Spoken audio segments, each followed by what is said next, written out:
बिस्मिल्लाहिर्रहमानिर्रहीम, अस्सलाम वालेकुम। दोस्तों, आज की वीडियो में आपको मैं बताऊंगा कि जो एसी और डीसी फैन है इसमें कनेक्शन कौन से होते हैं और ज़्यादातर जो है चीज़ वो कौन सी ख़राब होती है। तो दोस्तों, अपनी वीडियो को स्किप नहीं करना, फुल वॉच करना। उससे पहले आपसे छोटी सी रिक्वेस्ट, अगर आपने मेरा चैनल सब्सक्राइब नहीं किया तो सब्सक्राइब कर लें और साथ ही लगे बेल आइकन बटन को दबा दें ताकि नए आने वाली वीडियो तक बिला ताखिर पहुँच सके। तो गाइस, ये है मेरा फैन जो एक मैंने ओपन किया हुआ है। एक डीसी और एसी फैन है। बाज़ जो एसी सिर्फ फैन होते हैं और डीसी होते हैं, लेकिन ये जो है एसी भी है और डीसी भी है। तो ये इसकी मोटर है और मोटर से जो ये आपको कनेक्टर नज़र आ रहा है, ये वाला कनेक्टर, ये मोटर के कनेक्शन है। इसमें ये कनेक्शन ये ऊपर से आ रहे हैं, ये तीन आपको वायर नज़र आ रही हैं। इसमें एक कॉमन है, एक रनिंग और एक स्टार्टिंग है। तो गाइज, ये जो इसके हैं, इसके जो कनेक्शन है ये इस किट पे लग रहे हैं। ये देखें, आपको नज़र आ रहे हैं। ये वाला जैक जो है वो कॉमन रनिंग स्टार्टिंग है, यानी मोटर का है। तो ये वाले जो कनेक्शन है ये डीसी के हैं, ये वाले चार कनेक्शन।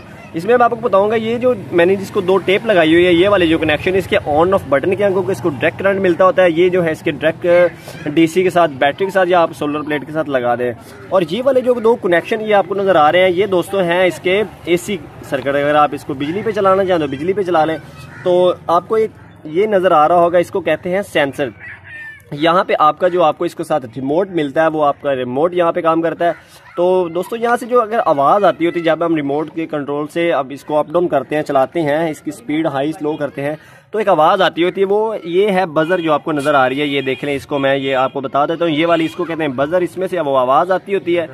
तो इसमें ज़्यादातर जो इसका फॉल्ट होता है वो इसका किट का ही होता है। आपके सामने ये नज़र आ रही है, इतनी अच्छी भी नहीं बनी हुई, क्योंकि इलेक्ट्रॉनिक होती है, वो ख़राब भी हो जाती है। आपको पता है इलेक्ट्रॉनिक चीज़ें जल्दी ख़राब हो जाती हैं। तो इसका जो ज़्यादातर मसला बनता है वो किट का ही होता है। इसके अलावा इसमें कोई फॉल्ट नहीं आता, ज़्यादातर इसका किट का ही फॉल्ट बनता है। तो इसके जो ये मोटर है ये बहुत अच्छी है, कॉपर में है, लेकिन ज़्यादातर मोटर का जो है वो इतना इशू नहीं बनता जितना कि ये किट का बन जाता है। तो दोस्तों, आपने सबसे पहले अपनी किट चेक कर लेनी है कहीं से, यानी ये स्पार्किंग वगैरह हुई है। जी मैं आपको नीचे से दिखा देता हूँ। ये देख लें गाइस, ये किट है, आपको कहीं ना कहीं से स्पार्किंग नज़र आ जाएगी। तो अगर आपको वीडियो अच्छी लगी हो तो मेरा चैनल ज़रूर सब्सक्राइब करें और लाइक शेयर ज़रूर करें और कमेंट्स में मुझे बताएं कि आपको वीडियो कैसी लगी। और ऐसी मज़ीद वीडियो देखने के लिए मेरा चैनल ज़रूर विजिट करें। इसी के साथ इजाज़त चाहता हूँ। खुदा हाफिज़।